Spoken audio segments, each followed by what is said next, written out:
How's it going? So we just got done putting a wheel bearing in the wife's car. She was toasted.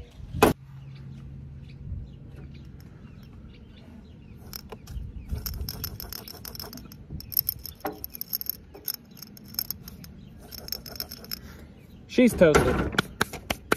Anyways, got to thinking, was using some of my tools, some Snap-on stuff, whatever, and I was like, well, I wonder how Snap-on's gonna do with, you know, Amazon and Harbor Freight and all this other stuff. And then I got to thinking, Snap-on's not going anywhere. Let's talk about it.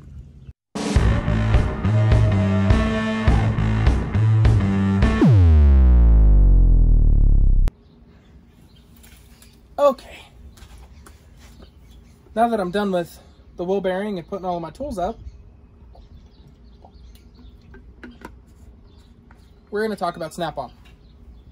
So not a whole lot of my tools are Snap-on, maybe 15 or 20% are Snap-on. You know, nothing crazy. I maybe have a couple $1,000s invested within that company. But Snap-on doesn't really care about me. One, because I'm not in the business anymore. Two, because, I mean, I'm a percent of a percent of a percent of a percent of a percent of a percent of a percent of their income. I mean, I could never buy another Snap-on tool again in my life, and they would never even know. Wouldn't even care. Wouldn't even register as a little bloop on their radar. That's because Snap-on has thousands of tool trucks that sell thousands of dollars a week to people all across the United States. And let's zoom out just a little bit. Tool trucks aren't their only source of income for Snap-on as a company. I mean, they have private contracts with airplane manufacturers, helicopter manufacturers, other types of manufacturers like automotive, forklift. I mean, who knows how many different private contracts they have, plus military contracts or, you know, government contracts of some kind.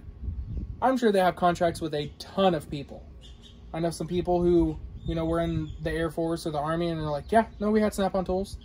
Or somebody who worked at this place or this place, yeah, no, we had Snap-on tools.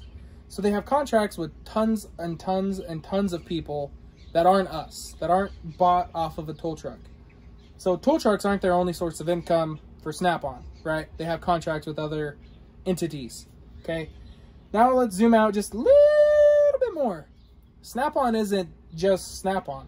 I mean, they're John Bean, they're Baco, they're Williams, they're Blue Point, they're ProCut, they're Mitchell Pro Demand. I mean, they just have tons and tons and tons and tons of companies that they own. Okay, let's put this into perspective. And they're publicly traded companies, so you can Google all of this information that I'm fixing to tell you. In the year 2021, they brought in a total income of over $4 billion. $4 billion of products just last year alone. Their total profit, their net profit after they paid their CEO, after they paid all of their franchisers, after they've, you know, paid all of their overhead and manufacturing costs and all of that stuff, they brought in over $700 million of profit on the year.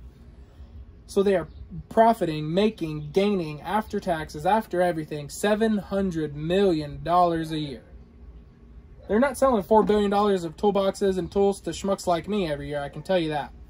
Okay, so let's put this into perspective. Let's take one of Snap-on's other companies. Let's take John Bean, for example, the automotive lift supplier. Google says that there are 234,000 automotive repair shops in the United States as of last year.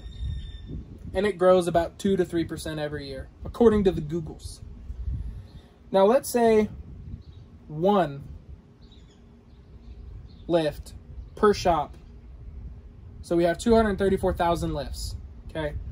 Now, before you go screaming in the comments, yes, I know not all 234,000 automotive repair facilities have a lift, okay? And not all of those people who do have a lift have a John Bean lift, okay? But you also got to think of over here, some shops have 30, 40, maybe 50 John Bean lifts.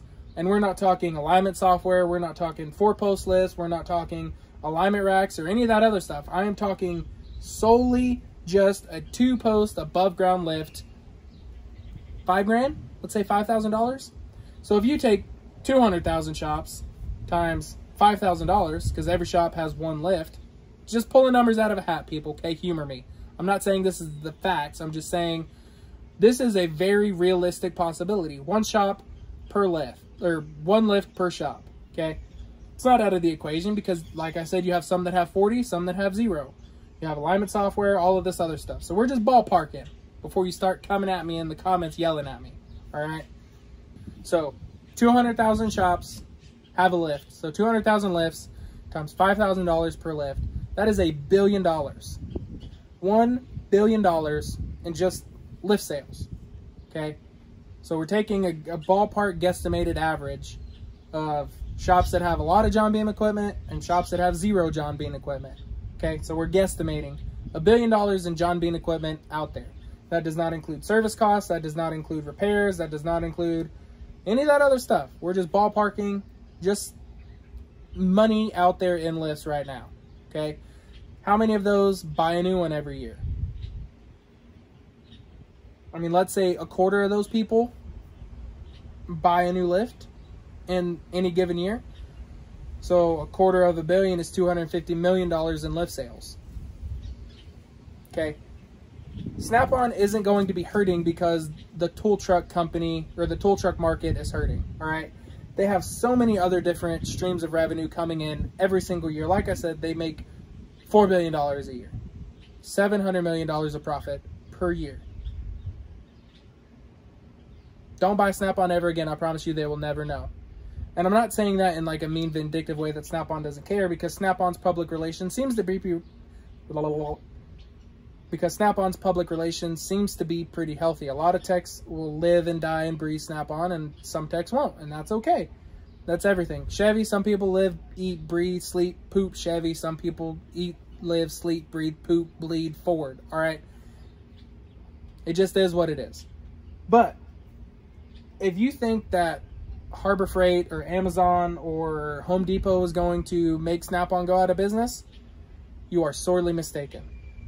Snap-on makes so much money from just companies that aren't Snap-on, much less all of the contracts that Snap-on themselves have.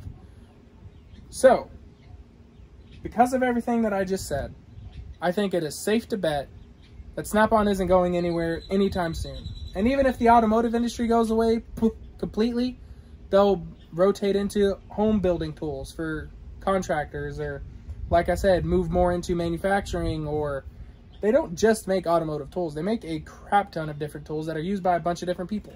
But like I said, Snap-on makes tons of different tools for tons of different industries. They're not just an automotive tool truck company. They have a much larger business model than that.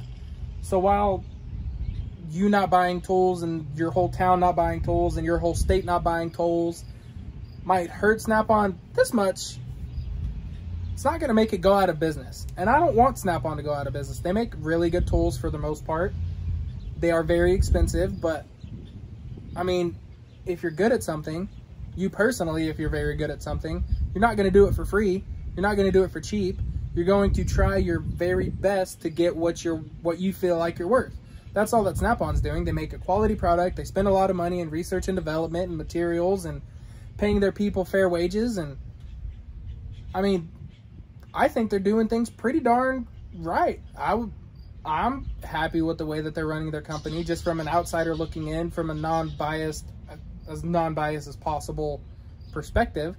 I don't think that they're out trying to rip people off. Yes, their stuff is expensive, but a lot of their stuff is very good, and they are the leading edge on a very large demographic of tools sold in the United States. So no, I do not think Snap-on is going anywhere. I think they're going to be around for a very long time. They have been around for a very long time. They've gone through many more ups and downs than we've seen in the last 5 years. So, Snap-on's not going anywhere. If you like Snap-on, buy Snap-on. Don't worry about your tools never being warranted again. They will be able to be warranted. They're not going to go anywhere.